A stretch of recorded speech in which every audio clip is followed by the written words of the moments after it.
Paper 7A અને એમાં પણ આપણો જે બીજો યુનિટ આપણે ગઈકાલે કર્યો.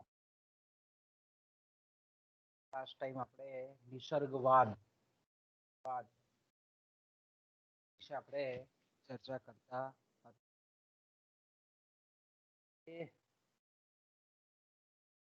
જે ટોપિક છે એ પર 5 નો છે અને આપણે કહીએ છીએ વેપારી બેંકો.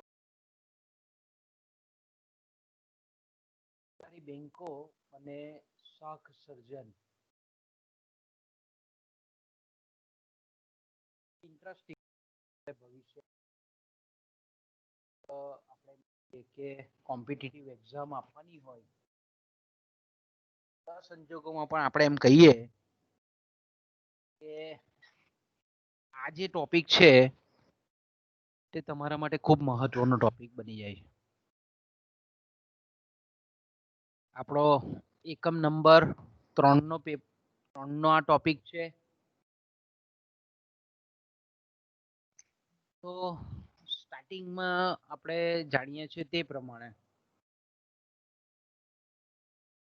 કે કોઈ પણ અર્થતંત્ર હોય,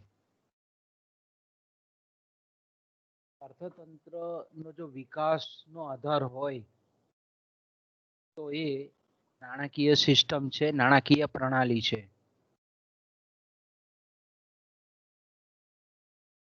તો આપણે એમ કહીએ કે નાણાકીય સિસ્ટમ કે નાણાકીય પ્રણાલી એટલે આપણે જાણીએ છીએ તે પ્રમાણે કે ખાસ કરીને મધ્યસ્થ બેંકથી શરૂ કરી અને વ્યાપારી બેંકો, સહકારી બેંકો, ખાનગી બેંકો, વિદેશી બેંકો,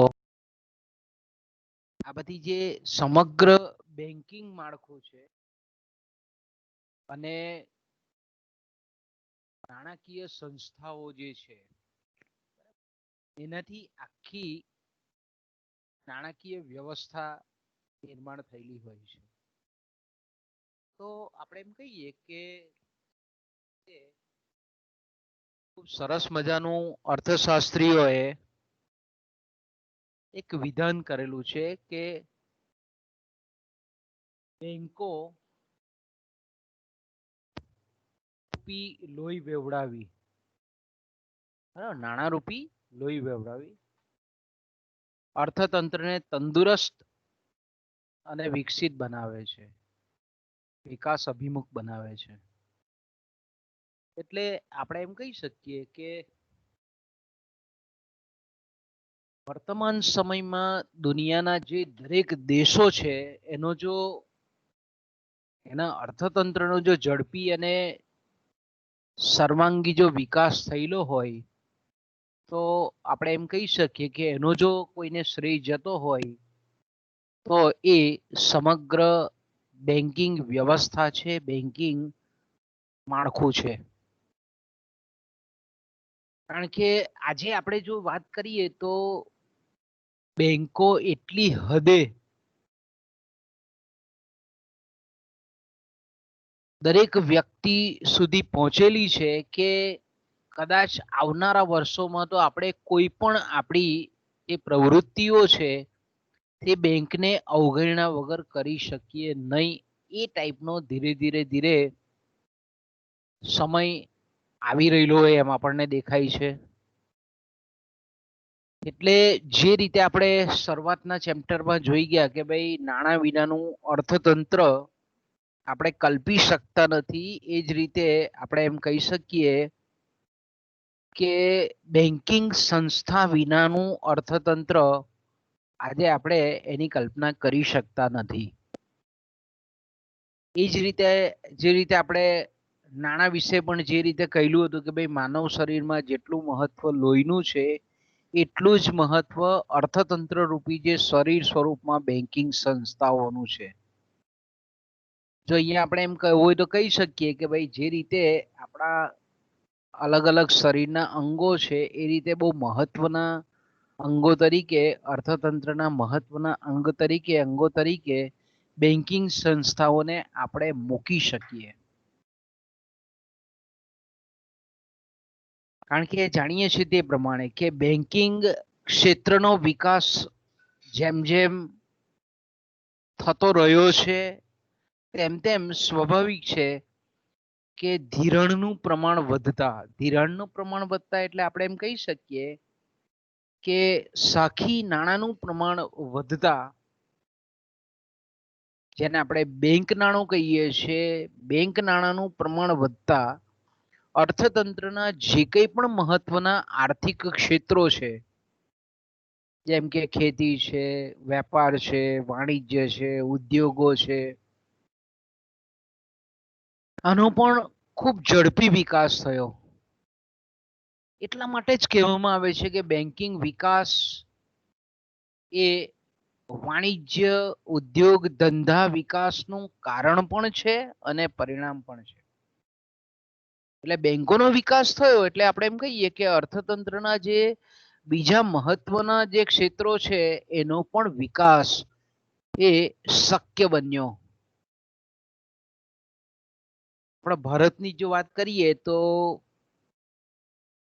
1947 પછી ભારત જ્યારે આઝાદ થયું ત્યાર પછી ભારતમાં આપણે એમ કહીએ કે ભારતના વિકાસમાં જો આપણે કોઈનો જો મહત્વનો ફાળો જો ગણી શકીએ તો એ બેન્કિંગ ક્ષેત્ર છે. કારણ કે બેન્કિંગ ક્ષેત્રે એક સ્થિરતાનું વાતાવરણ જે ઊભું થયું,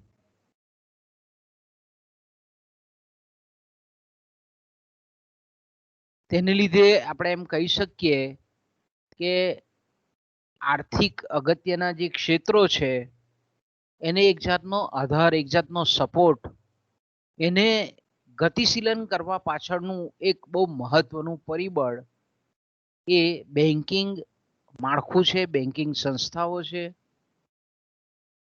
આપણે એમ કહીએ ને કે આજના ભારતીય અર્થતંત્રમાં જે બેન્કિંગ મહત્વની જે સંસ્થાઓ છે તેમાં આપણે જાણીએ છીએ તે પ્રમાણે કે સમગ્ર બેંકોની બેંક, જેને આપણે શિખર બેંક કહીએ છીએ, જેને આપણે અપેક્સ બેંક કહીએ છીએ, એ રિઝર્વ બેંક ઓફ ઇન્ડિયા, જેને આપણે મધ્યસ્થ બેંક તરીકે ઓળખાવીએ છીએ. જો દરેક દેશોમાં મધ્યસ્થ બેંક હોય એવી રીતે ભારતમાં પણ એક મધ્યસ્થ બેંકને કેન્દ્રીય બેંક પણ કહેવામાં આવે છે, એને સેન્ટ્રલ બેંક પણ કહેવામાં આવે, એને શિખર બેંક તરીકે પણ ઓળખવામાં આવે, પિતૃ બેંક તરીકે પણ ઓળખવામાં આવે. તો આપણી ભારતની જે મધ્યસ્થ બેંક છે તે રિઝર્વ બેંક ઓફ ઇન્ડિયા છે. ઇંગ્લેન્ડની જે છે તેને આપણે બેંક ઓફ ઇંગ્લેન્ડ કહીએ છીએ. જાપાનની છે તો કે બેંક ઓફ જાપાન. આ બધા જ દેશની એક મુખ્ય બેંક, જેને આપણે સર્વોચ્ચ બેંક કહીએ છીએ. દરેક દેશમાં મધ્યસ્થ બેંક હોય કે જે સમગ્ર નાણાકીય જે વ્યવસ્થા છે, ફાઇનાન્શિયલ સિસ્ટમ છે, એ ફાઇનાન્શિયલ સિસ્ટમની ટોચની અગ્રગણ્ય સંસ્થા તરીકે વર્તતી હોય. દરેક દેશમાં એને પાવર, સત્તા બંધારણની રૂએ દરેક દેશોના બંધારણે આપેલી હોય. આપણા ભારત દેશની મધ્યસ્થ બેંક તરીકે આપણે રિઝર્વ બેંક ઓફ ઇન્ડિયા, કારણ કે પરીક્ષામાં ઘણી વખત તમે જનરલી કોઈ બેંકની કે LICની કે રેલવેની કે કોઈ કોમ્પિટિટિવ ક્લાર્ક લેવલની એક્ઝામ આપતા હોય તો તમારા મગજમાં ક્લિયર હોવું જોઈએ કે ભારતની મધ્યસ્થ બેંક કઈ છે. તો રિઝર્વ બેંક ઓફ ઇન્ડિયા, શોર્ટમાં એને આપણે RBI તરીકે ઓળખીએ છીએ. બીજી જે બેંક છે કે જ્યાં રિઝર્વ બેંક ઓફ ઇન્ડિયાની શાખા નથી, સ્ટેટ બેંક ઓફ ઇન્ડિયા એ કાર્યરત હોય છે. રિઝર્વ બેંક ઓફ ઇન્ડિયાની આખા દેશમાં શાખા 15 કે 17 કે 18 બહુ વધારેમાં વધારે એટલી છે. પણ જ્યાં રિઝર્વ બેંક ઓફ ઇન્ડિયા નથી ત્યાં એના પ્રતિનિધિત્વ તરીકે સ્ટેટ બેંક ઓફ ઇન્ડિયા એ કામ કરે છે.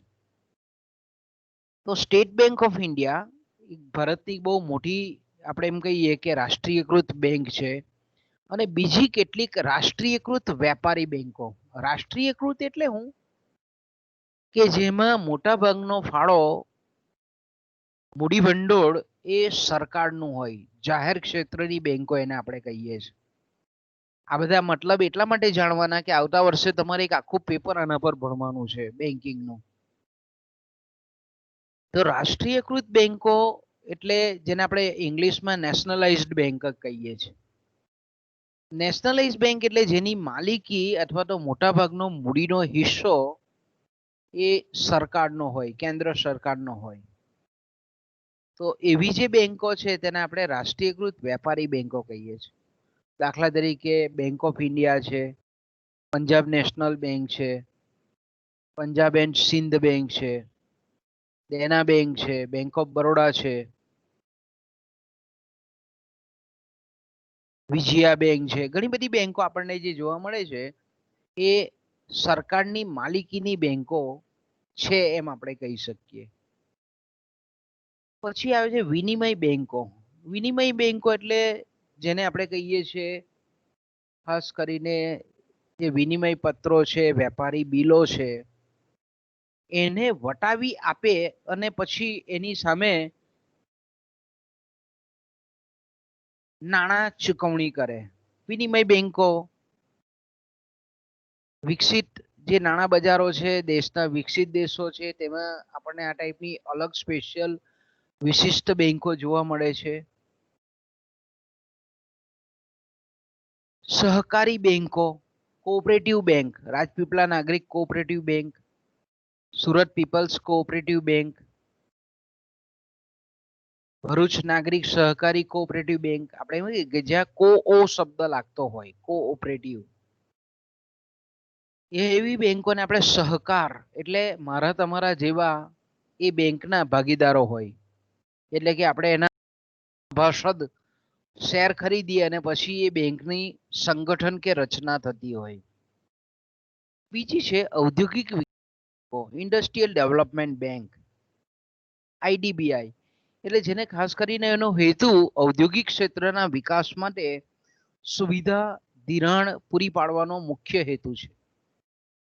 તો આવી જે ઘણી બધી છે, આ સિવાયની પણ ઘણી સંસ્થાઓ છે કે આવી જે વિવિધ બેન્કિંગ અલગ અલગ સ્વરૂપની ખાનગી બેંકો પણ આપણે એની ચર્ચા પણ કરી શકીએ કે ભાઈ કેટલીક ખાનગી બેંકો છે.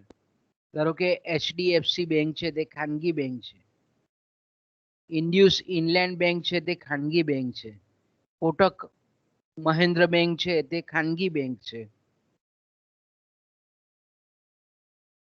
આઈડીબીઆઈ છે તે ખાનગી બેંક છે. આપણે કહીએ તો ઘણી આપણા ભારતીય અર્થતંત્રમાં બેન્કિંગ ક્ષેત્રે જે તાજેતરના સુધારાઓ થયેલા છે એ બેંકો સ્થાપવાની છૂટ આપવામાં આવેલી છે કે અમુક પર્સન્ટેજ જો એમની પાસે અમુક નાણું જો હોય ભરપાઈ કરી શકે એટલી જો મૂડી, તો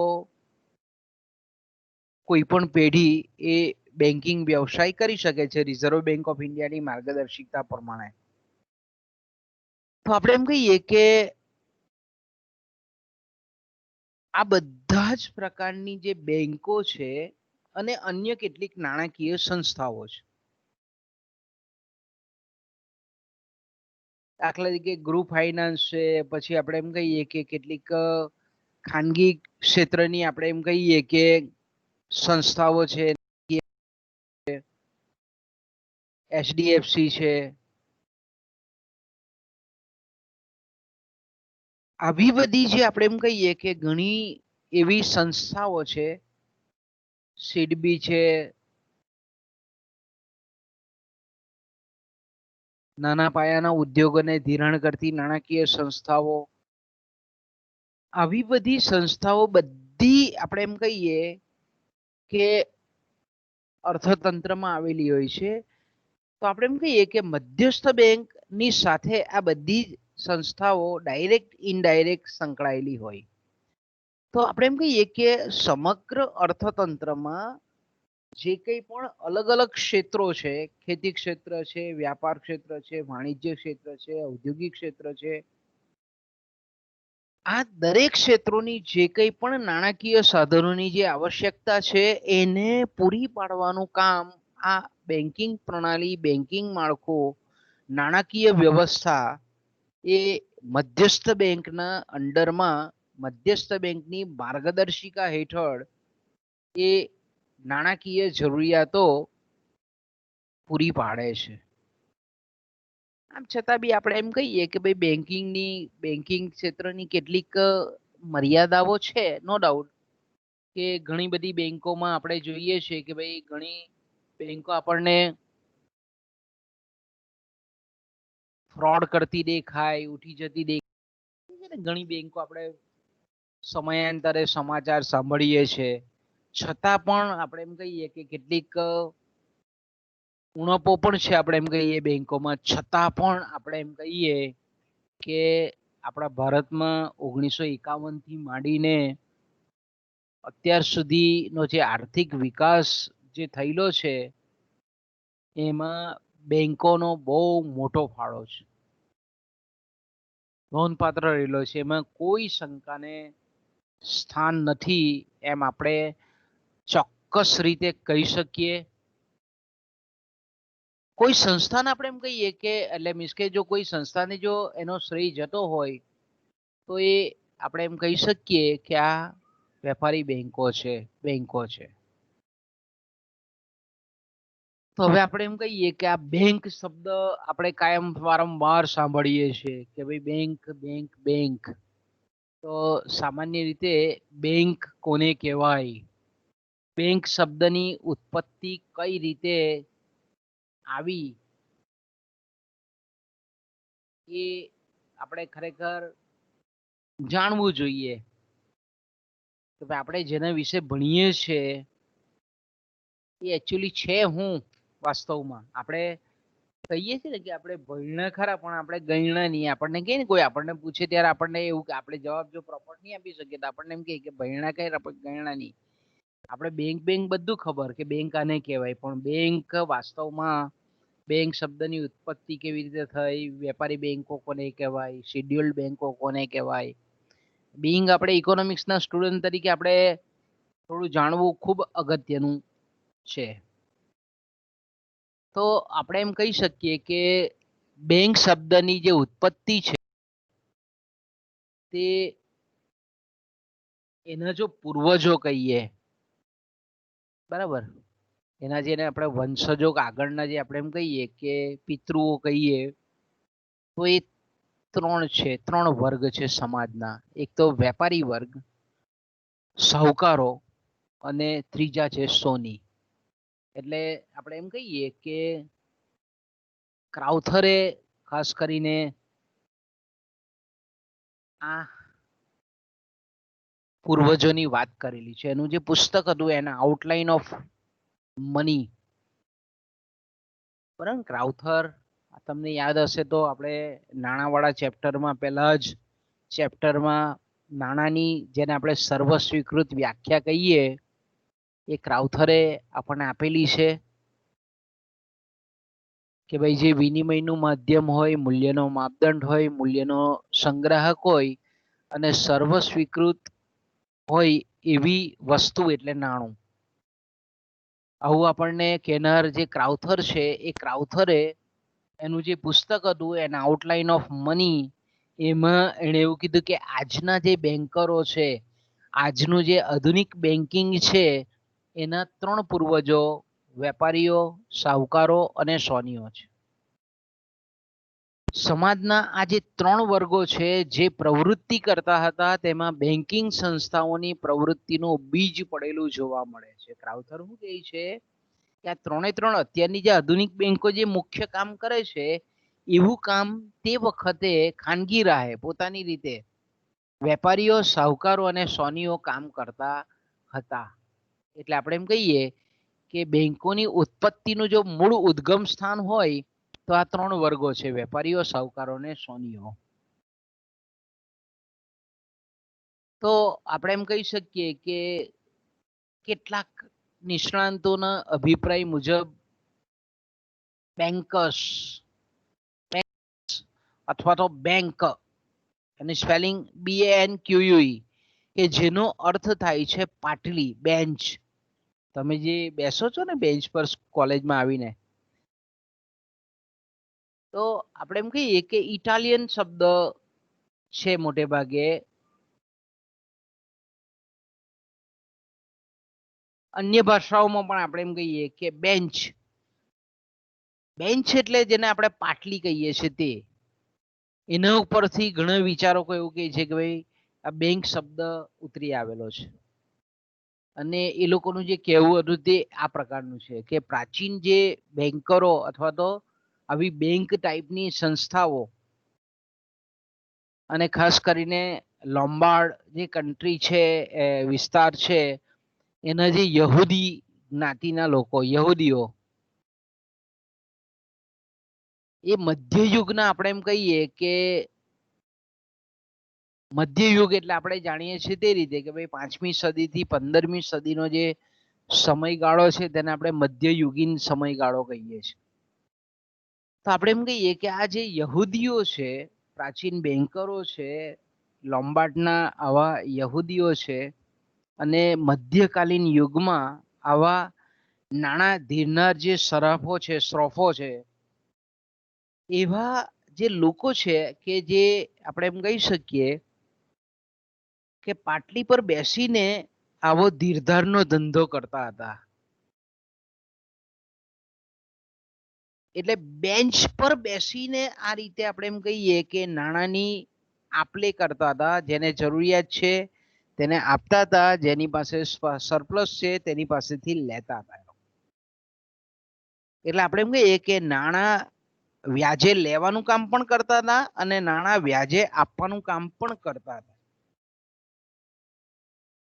તો આ લોકો બેન્ચ પર કરતા હતા એટલે એના પરથી ધીરે ધીરે અપભ્રંશ થઈને શબ્દ આવ્યો બેંક. અને તે વખતે એવું કહેવામાં આવતું હતું કે ભાઈ જ્યારે કોઈ બેન્કર નિષ્ફળ જતો ત્યારે લોકો તેની પાટલી તોડી નાખતા, એ બેંકને તોડી નાખતા હતા. એટલે એના પરથી શબ્દ આવ્યો બેંકરપ્ટ. BANKRUPT, રપ્ટ, બેંકરપ્ટ.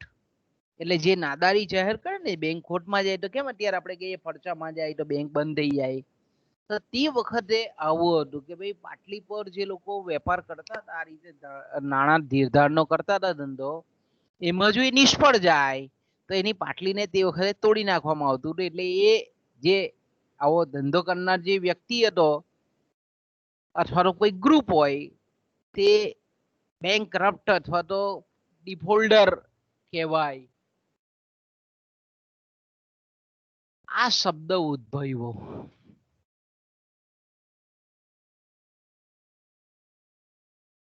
બીજા કેટલાક આપણે એમ કહીએ કે વિદ્વાન લોકો એવું કહેતા હતા કે ભાઈ બેંક મૂળ કે જેનો અર્થ થાય છે સંયુક્ત ભંડોળ, કલેક્ટિવ ફંડ જેને આપણે ઇંગ્લિશમાં કહીએ છીએ. બેંક શબ્દ એટલે સંયુક્ત ભંડોળ.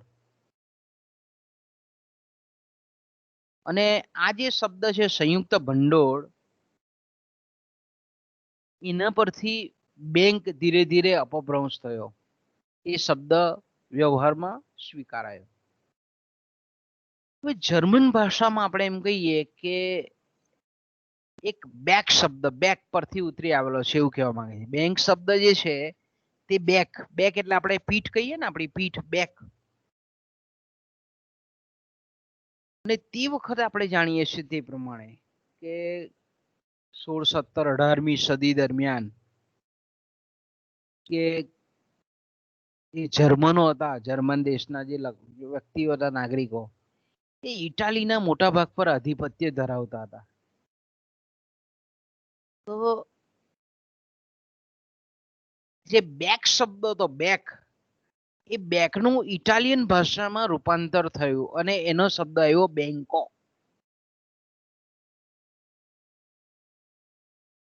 બેક પરથી એનું કન્વર્ઝન કેવું થયું તો કે બેંકો શબ્દની ઉત્પત્તિ થઈ.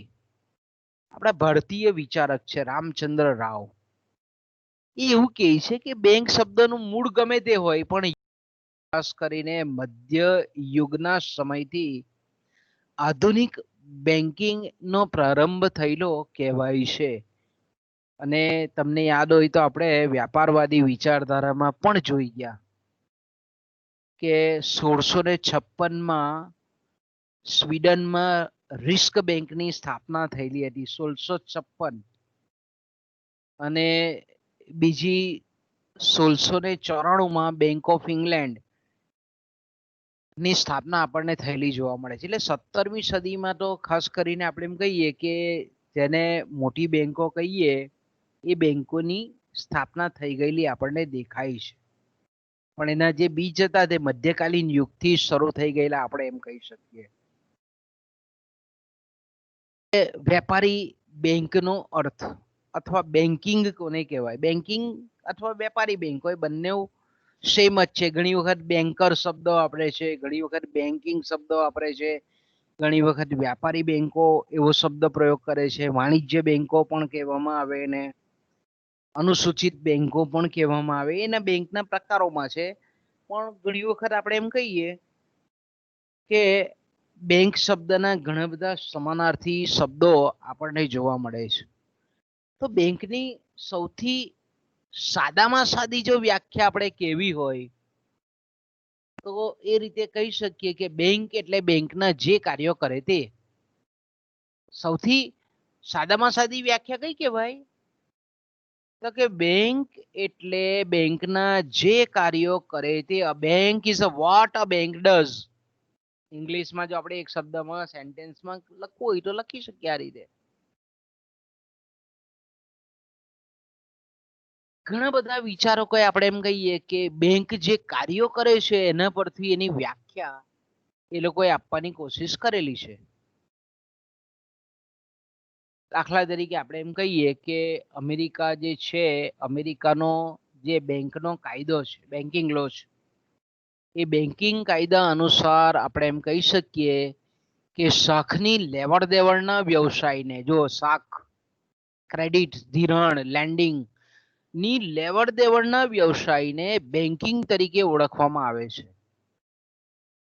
આ પ્રકારે શાખની લેવડ દેવડ કરતી જે કંઈ પણ કંપની છે, પેઢી છે કે વ્યક્તિ છે તેને બેન્કર તરીકે અથવા બેંક તરીકે ઓળખવામાં આવે છે. 1927ના જાપાનીઝ બેન્કિંગ કાયદા અનુસાર આપણે એમ કહી શકીએ કે શાખ મેળવવાની અને શાખ આપવાની પ્રવૃત્તિ કરતી સંસ્થા એટલે બેંક. શાખ મેળવવાની અને શાખ, જેને ઇંગ્લિશમાં આપણે ક્રેડિટ કહીએ છીએ, શાખ મેળવવાની અને શાખ આપવાની જે પ્રવૃત્તિ કરતી જે સંસ્થા છે તેને આપણે બેંક કહીએ છીએ.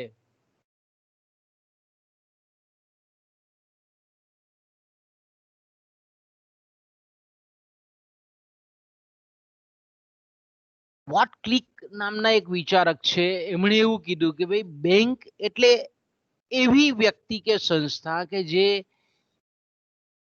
તેની સામે ચેક લખી શકાય તેવી થાપણો સ્વીકારે છે. જો બેંક વોટ ક્લિક શું કહે છે? વોટ ક્લિક નામના વિચારક એવું કહે છે કે બેંક એટલે એવી વ્યક્તિ કે સંસ્થા જે તેની સામે ચેક લખી શકાય તેવી થાપણો સ્વીકારે છે.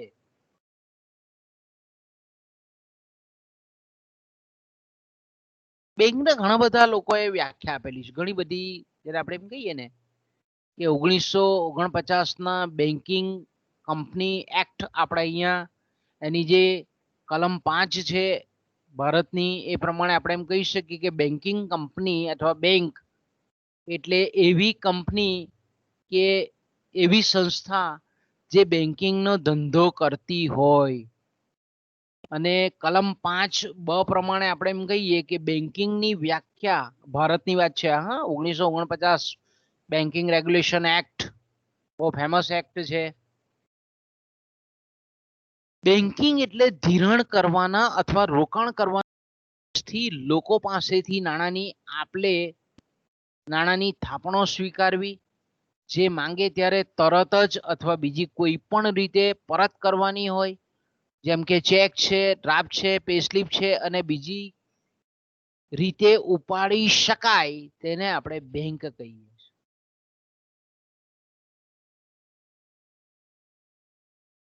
એટલે આપણે એમ કહી શકીએ કે બેંક, ટૂંકમાં આપણે એમ કહીએ કે બેંક એ એક એવી આર્થિક સંસ્થા છે કે જેમની પાસે, એટલે જે લોકો પાસે આપણે એમ કહીએ કે નાણું ફાજલ પડ્યું રહેતું હોય અથવા તો જેઓ પોતાની આવકમાંથી બચત કરતા હોય તેમની બચતોને થાપણના સ્વરૂપમાં, થાપણ મીન્સ ડિપોઝિટના સ્વરૂપમાં સ્વીકારીને જેમને નાણાંની જરૂરિયાત છે તે વર્ગને ધિરાણ પૂરું પાડી અને અને જ્યારે થાપણદાર એટલે કે ડિપોઝિટર જ્યારે પણ થાપણની માંગણી કરે ત્યારે એ પરત કરતી સંસ્થા એટલે બેંક.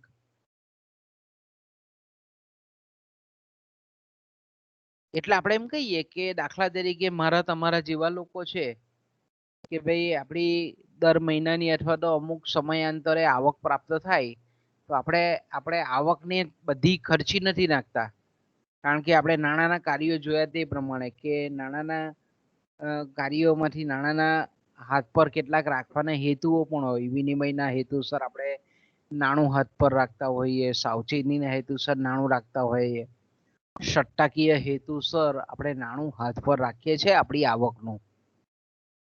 તો આપણે શું કરીએ છીએ, તમામ નાણું આપણા હાથ પર નથી રાખતા, પણ આપણી પાસે જે વધારાનું નાણું છે, ફાજલ નાણું છે, બેંક એક એવી સંસ્થા છે કે ફાજલ નાણાંને થાપણના સ્વરૂપમાં સ્વીકારે છે અને પછી એ થાપણો બેંક કઈ પોતે નિષ્ક્રિય રીતે રહેવા નથી દેતી. એ થાપણોને શું છે, એ એવા વ્યક્તિઓને આપે, એવા વર્ગને આપે, એવી કંપનીઓને આપે, એવી આર્થિક પ્રવૃત્તિને આપે કે જેને ધિરાણની આવશ્યકતા હોય, જેને લોન લેવાની આવશ્યકતા હોય, જેને નાણાંની જરૂરિયાત છે. તો બેંકનું કેટલો સરસ રોલ છે કે એક પાસે જેની પાસે વગર વપરાયા વગરના બચત સ્વરૂપે પડેલા જે ફાજલ નાણાં છે એને એકત્ર કરવાનું કામ કરે છે. અને બીજી બાજુ અર્થતંત્રના એવા લોકો, એ ખેડૂત પણ હોય, વેપારી પણ હોય, રિક્ષા ચાલક પણ હોય, કોઈ પણ નાનો મોટો વ્યવસાય કે ધંધો કે મોટી રિલાયન્સ જેવી કંપની પણ હોય કે તે જેને જ્યારે પણ નાણાકીય સાધનોની જરૂરિયાત હોય ત્યારે નાણાકીય જરૂરિયાતને ધિરાણના સ્વરૂપમાં પૂરું પાડવાનું કામ કરે છે. પણ સાથે એશ્યોરન્સ એ પણ આપે છે કે જ્યારે પણ થાપણદાર જે ડિપોઝિટર છે એ પોતાના જે થાપણ સ્વરૂપે બેંકમાં નાણાં મૂકે છે એને મન થાય ત્યારે પાછો ઉપાડી પણ શકે છે. એટલે થાપણદાર થાપણની જ્યારે પણ માંગણી કરે છે ત્યારે ઓન ધ સ્પોટ એને એની જે જવાબદારી છે તે ચૂકવવા માટે એ હંમેશા તત્પર રહેતી હોય. આવી જે પ્રવૃત્તિ કરતી સંસ્થા છે તેને બેંક કહીએ છીએ, તેને આપણે વ્યાપારી બેંક કહીએ છીએ. તો હવે આપણે એમ કહી શકીએ કે ભાઈ આપણે અર્થતંત્રમાં જોઈએ તો પોસ્ટ પણ કરે છે, લોકોની થાપણો સ્વીકારે છે, વીમા કંપનીઓ પણ આવું કરે છે, ઘણી બધી કંપનીઓ પણ આવું કરે છે. તો એ શું એ બધાનો સમાવેશ આપણે બેંકમાં કરી શકીએ? તમને કોઈ જગ્યાએ એમસીક્યુ આવું પૂછેલું હોય કે નીચેમાં કોનો સમાવેશ બેંકમાં નથી થતો, તો બેંકની તમને બરાબર વ્યાખ્યા મગજમાં બેસેલી હોય તો જ તમને ખબર પડે કે બેંક કોને કહેવાય. તો આપણે પોસ્ટને બેંક નથી કહેતા, આપણે પોસ્ટને આપણે બેંક નથી કહેતા, કારણ કે બેંકની એક વિશિષ્ટતા છે. બેંકનું એક બધા કરતા એક અગત્યનું કાર્ય છે કે વીમા કંપનીઓ છે, નાણાકીય સંસ્થાઓ છે, ઇન્સ્યોરન્સ કંપનીઓ છે, પોસ્ટ છે, આવી સંસ્થાઓથી બેંક અલગ તારવી જાય છે. તો એ જે મુખ્ય કામ છે તેને આપણે શાખ સર્જનનું કામ કહીએ છીએ. ક્રેડિટ ક્રિએશનનું જે એનું કામ છે એને લીધે બેંક આ તમામ સંસ્થાઓ કરતા અલગ અસ્તિત્વ ધરાવે છે. તો મેં કીધું એમ કે ક્રાઉથરે બેંકની સરસ મજાની વ્યાખ્યા આપેલી છે. ઉપરની વ્યાખ્યા છે સિમિલર જ છે. એનું જે મેં કીધું તેમ the an outline of money નામનું જે પુસ્તક છે એમાં બેંકની વ્યાખ્યા એણે આપેલી છે કે જે લોકો નાણું ભાજલ પાડી શકે કે બચાવી શકે છે તેમની પાસેથી નાણું એકત્ર કરવાનું અને જેને નાણાંની જરૂરિયાત છે તેને નાણું ધીરવાનું કાર્ય કરતી સંસ્થા એટલે બેંક. પરીક્ષામાં 2 માર્કનો ટૂંકો પ્રશ્ન પૂછાય તો આ તમે વ્યાખ્યા લખી શકો. પ્રોફેસર શ્રેયસ ખૂબ અગત્યના અર્થશાસ્ત્રી, એમનું જે પુસ્તક હતું મોડર્ન બેન્કિંગ, એમાં એ જણાવે છે કે સામાન્ય બેન્કિંગ વ્યવસાયમાં એટલે વ્યાપારી બેંકોમાં, બીજા અર્થથી તમે આ રીતે પણ શબ્દ પ્રયોગ કરી શકો, સામાન્ય બેન્કરો જે કરે છે તેમાં, સામાન્ય બેન્કિંગ વ્યવસાયમાં અથવા તો વેપારી બેંકોમાં કોઈ પણ શબ્દ પ્રયોગ કરી શકાય. સામાન્ય બેન્કિંગ વ્યવસાયમાં રોકડ રકમોને બેંક થાપણોમાં તેમજ બેંક થાપણોને રોકડ રકમમાં ફેરવી આપવામાં આવે છે. પહેલું જ સેન્ટેન્સ ખરેખર ખૂબ સમજવા જેવું સેન્ટેન્સ કે આપણે બેંકમાં જ્યારે પૈસા મૂકવા જઈએ છીએ ત્યારે શું કરીએ છીએ, આપણે ખાતું ખોલાવીએ છીએ ત્યારે આપણે રોકડા પૈસા લઈને ખાતું ખોલાવીએ છીએ. બરાબર, આપણે શું કરીએ છીએ, આપણે રોકડ પૈસા લઈ જઈને બેંકમાં ખાતું ખોલાવીએ છીએ. તો હવે આપણે એક વખત રોકડ લઈને ખાતું ખોલાવ્યું એટલે આપણા રોકડા છે તે થાપણ સ્વરૂપમાં બદલાઈ જાય. હવે જ્યારે આપણે એમાંથી ઉપાડીએ પૈસા તો શું થાય છે કે થાપણોનું રોકડમાં રૂપાંતર થાય છે. ધારો કે આપણે કહીએ કે ધારો કે તમે 1000 રૂપિયા લઈ અને બેંકમાં ખાતું ખોલાવો છો, બરાબર છે, 1000 રૂપિયા લઈને તમે ખાતું ખોલાવો છો, 100 ની 10 નોટ એટલે કે 1000 રૂપીસ તમે બેંકમાં જાઓ છો અને બેંકના જે ક્લાર્ક છે તેને કહો છો કે ભાઈ મારે નવું ખાતું ખોલાવવું છે. એટલે જે એની પ્રોસિજર હોય તે પૂછે કે ભાઈ આધાર કાર્ડ છે, તમારું રેસિડેન્શિયલ એડ્રેસ આપો, ડોક્યુમેન્ટ આપો, કેવાયસી કરાવો, આવું કરીને તમને પૂછી લે. બરાબર, પછી તમે એના બેંકના નિયમ હોય કે ખાનગી બેંક હોય તો 5000 રૂપિયાથી ખાતું ખોલે, સરકારી બેંક હોય તો 1000 થી ખાતું ખોલે, ઘણી એવી બેંકો છે કે 0 થી પણ ખાતું ખોલે. પણ આપણે જ્યારે પણ રોકડ નાણું લઈને બેંક ખાતું ખોલીએ છીએ તો આપણું રોકડનું રૂપાંતર થાપણોમાં ડિપોઝિટમાં કન્વર્ટ થઈ જાય છે. અને જ્યારે આપણે એ થાપણો પૈકી નાણાં ઉપાડીએ છીએ તો એ રોકડનું થાપણોમાં રૂપાંતરણ થાય છે. તો બેંક બેંક કોને કહેવાય તો કે આ રીતે કેશનું થાપણોમાં અને થાપણોનું કેશમાં રૂપાંતર કરતી સંસ્થા છે. ઓકે, બીજું શ્રેયસ એવું કહે છે કે કોઈ વ્યક્તિ કે કોર્પોરેશનની બેંક, બરાબર, કોઈ વ્યક્તિ કે કોર્પોરેશન, કોર્પોરેશન એટલે જે ખાનગી કંપનીઓ છે, લિમિટેડ કંપનીઓ છે, પ્રાઇવેટ કંપનીઓ છે, નાના મોટા દુકાનદારો છે, વેપારીઓ છે, કોર્પોરેશન શબ્દમાં તમામ વસ્તુ આવી જાય કે ભાઈ કોઈક વ્યક્તિ કે સંસ્થા, કોર્પોરેશન ની જે બેંક થાપણોનું અન્ય ખાતામાં બદલી કરવાનું, જો શબ્દ કયો છે, બેંક થાપણોનું, એટલે કે કોઈ વ્યક્તિ, દાખલા તરીકે મારું ખાતું SBIમાં છે, સ્ટેટ બેંક ઓફ ઇન્ડિયામાં છે. ઓકે, તો હું કહી છે, શ્રેયસ કહી છે તે પ્રમાણે કે મારા ખાતામાં ધારો કે 5000 રૂપિયા જમા છે, તો હું રૂક્ષ્મણીને 1000 રૂપિયા આપવા માંગુ છું. તો ભાઈ રૂક્ષ્મણીને હું 1000 રૂપિયા નો ચેક લખી આપું છું કે રૂક્ષ્મણી વસાવા SYBA, તો એ રૂક્ષ્મણીના ખાતામાં 1000 રૂપિયા ટ્રાન્સફર થઈ જાય. તો શું છે કે વ્યક્તિ, હું વ્યક્તિ છું, મારા ખાતાની મારી જે બેંક થાપણ છે એનું અન્ય ખાતામાં રૂપાંતરણ થઈ જાય છે, ખાતામાં બદલી થઈ જાય છે. એ જ રીતે એક પેઢી છે એ બીજી પેઢી પાસેથી માલ ખરીદે છે, વસ્તુઓ ખરીદે છે, જથ્થાબંધ વેપારી પાસેથી છૂટક વેપારીઓ જ્યારે વસ્તુ ખરીદે છે તો શું કરે છે, એના બદલામાં ધારો કે ચેક આપે છે, તો છૂટક વેપારીઓના ખાતામાંથી જથ્થાબંધ વેપારીઓના ખાતામાં એ થાપણોની બદલી થાય.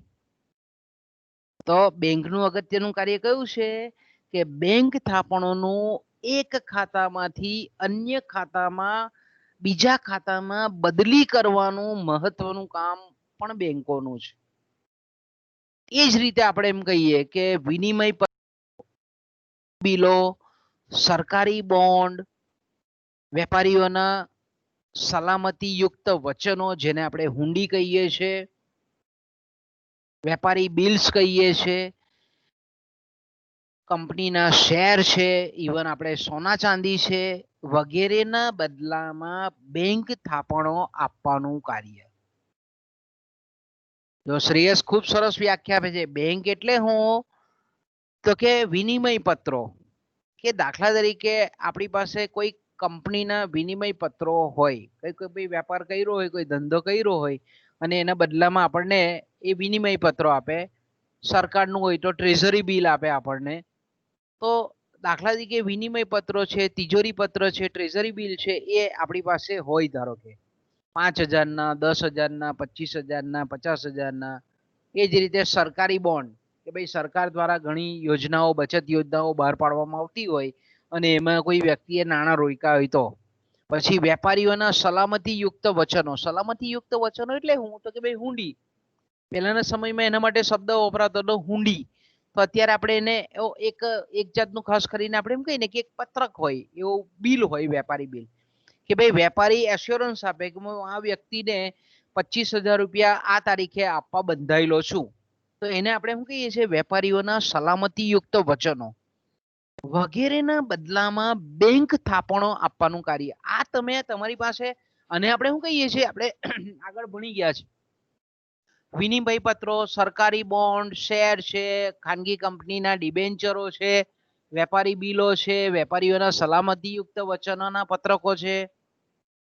આ બધાને આપણે અવેજ નાણું કહીએ છીએ. પહેલા ચેપ્ટરમાં આપણે તે વખતે ચર્ચા કરી ગયેલા હતા. તો આપણી પાસે આવા અવેજ નાણાં, ઇવન આપણે એમ કહીએ કે પોસ્ટની પણ સ્કીમ હોય તો ચાલે. આજે ઇવન તમારી પાસે ઘરણા હોય તો બી ચાલે. એ લઈને આપણે જ્યારે બેંકમાં જઈએ છીએ તો એની સામે એની જેટલી પણ વેલ્યુએશન હોય તે પ્રમાણે એના બદલામાં આપણને ધિરાણ આપે છે. આપણી પાસે જો આવી કોઈ અવેજ નાણાંની અસ્કયામતો હોય તો બેંકો શું કરે છે? એ ગીરવી લઈ લે એ વસ્તુ. એ પોસ્ટના સર્ટિફિકેટ બી હોય કે પછી આપણે એમ કહીએ કે સરકારી બોન્ડના પણ સર્ટિફિકેટ હોય, એ બેંક પોતાની પાસે રાખે છે અને એના પર આપણને ધિરાણ આપવાનું કાર્ય કરે છે, થાપણો સર્જવાનું કાર્ય કરે છે. તો આવા બધા જે કાર્યો કરતી જે સંસ્થા છે તેને શ્રેયર્સના મતે બેંક કહેવામાં આવે છે. તેને વેપારી બેંક એવો શબ્દ કહેવામાં આવે છે.